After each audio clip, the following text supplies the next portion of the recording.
আসসালামু আলাইকুম।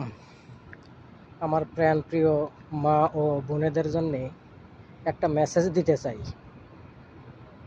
আপনারা যদি আপনাদের স্বামীকে ভালো চান বা সংসারের মঙ্গল চান, তাহলে আপনাদের কাছে আমি একটা অনুরোধ করব যে আপনার স্বামীরা বা আপনার স্বামী যখন কাজে যায়, তখন কাজে যাক, অফিসে যাক, যে যার কর্মস্থলে যাবার সময় সকাল সকালে তার সঙ্গে একটু ভালো মুখে কথা বলবেন, একটু হাসি মুখে কথা বলবেন।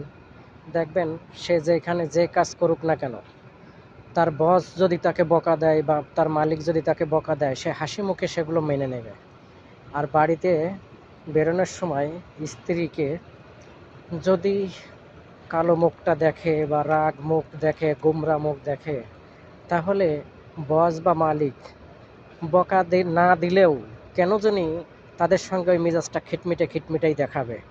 এর জন্যই বলবো, আপনাদের সংসারে সুখ শান্তি আনতে চাইলে আপনাদের স্বামীদের সঙ্গে একটু ভালো ব্যবহার করেন, দেখবেন আপনাদের সংসারে সুখ শান্তির অভাব হবে না ইনশাআল্লাহ।